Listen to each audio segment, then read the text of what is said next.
Hello, my name is Alejandro Borrado, and today I will be talking about poem interpretation. The audience members today are my mom, my father, and my brother.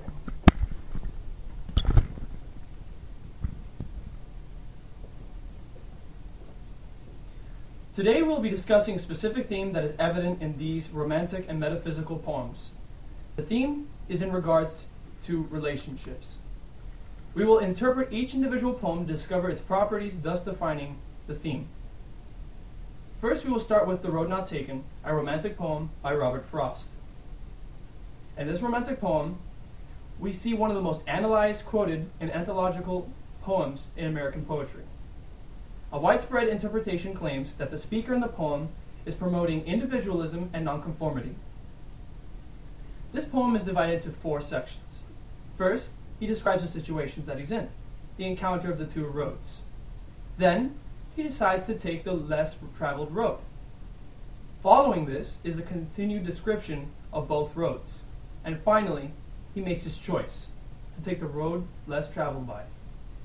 Now, Frost's relationship with the 2 roads is one of 2 possible choices, and how they are always evident in modern-day life. It is his dire hold that these roads hold on to the writer that he cannot ignore either road, and how both accommodate his needs equally.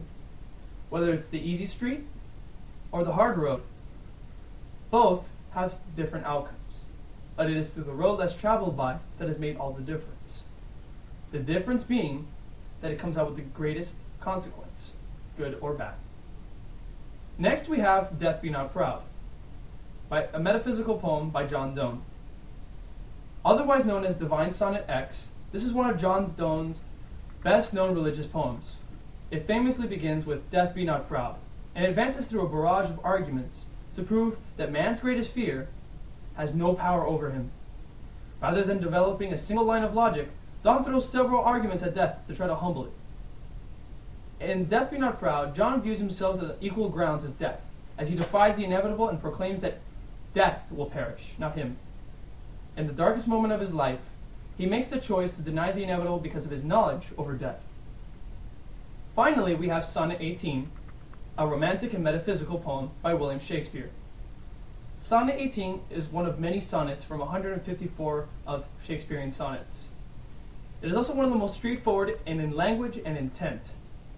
The stability of love and its power to immortalize the poetry of the subject is very, very evident. The poet starts with the praise of his dear friend without ostentation, but he slowly builds the image of his friend to that of a perfect being. His friend is the first compared to a summer in the octave, but at the start of the 3rd quatrain, he is summer, and thus he has metamorphosed into the standard by which true beauty should be judged. The theme here deals with that of his incredible friend that has overwhelmed the very mind of Shakespeare and that has set the standard for beauty in his life.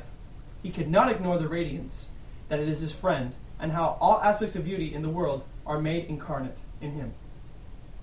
Now that we have reached the end, I will return to the main point, which was that I hope the audience can now view that the classic poems as something more than just pieces of art, and more along the lines of an artist's desires, passions, and interests. Hopefully from now on, the audience members will now realize that the hidden messages in poems can be interpreted through common everyday themes, thus finding the hidden meanings and reaching the better conclusion. Thank you for listening.